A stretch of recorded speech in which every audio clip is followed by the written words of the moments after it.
If you always feel that your millet sponges turns very crumbly and dry, then you have to watch this video till the end, because I'm going to show you how you can make the softest millet sponges.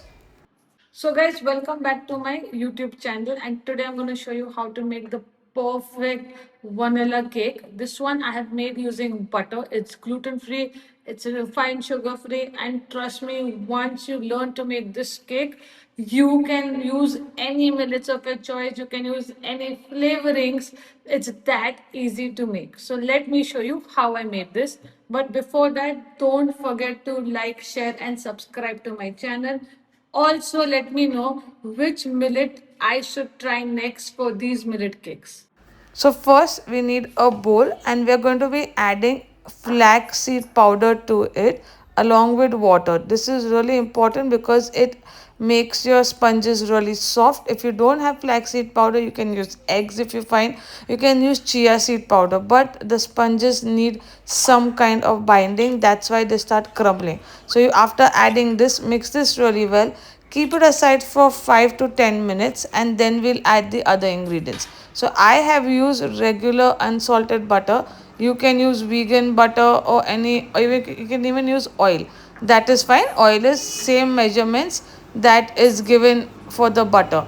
After that, we are going to be adding is some coconut sugar. You can use any other sugar of your choice. That is also fine. You can use regular sugar, Khandsari sugar. That is good. Now you whisk this really well till your sugar gets dissolved properly. After that is done and your sugar has been mixed really well, we'll go for the dry ingredients. So you can even use a hand blender if you feel like.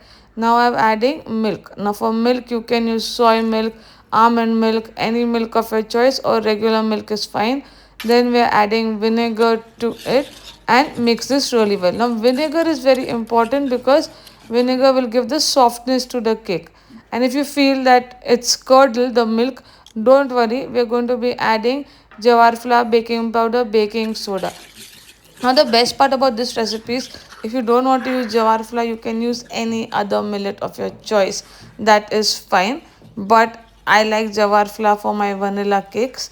I love the texture. Now you mix this really well. Keep it for like 2-3 minutes aside, so the batter will start getting thicker. Now here's a tip that I like using. I don't prefer using parchment paper. So this is a 6-inch cake ring. I add butter to it on the side, and then I will add dust it with some flour. So if you guys use the same method, do comment a yes in the comment section that even you guys have used this method, or you guys have like your parents or seen someone using the same method instead of a parchment paper. So this one I really like. Make sure you dust it really well. That is very important. Now after that is done, we're going to be adding a batter into it. So make sure after dusting really well, you remove the excess of flour, and then we are going to be adding is our cake batter into it. Now if you see the cake batter, it's going to be very similar to your maida cake batter. So it's not too thin, and what happens is the jawar will start absorbing the water, so that will make your batter a little more thicker. So but it should not be very thick, it should just be like same ribbon consistency. That is fine. Now after that is done, I'm baking it at 180 degrees for 30 to 35 minutes. But make sure you put a toothpick, it comes out clean, but like very little crumbs. So now you can see your cake is ready, and after, it came out so easily from the mold, and it's super soft. You can store it outside for a week. In the fridge, you can just cling wrap it and keep it. But if you see millet sponges, after a week, they start giving a very dry taste. So please be careful of that. So don't forget to try this recipe.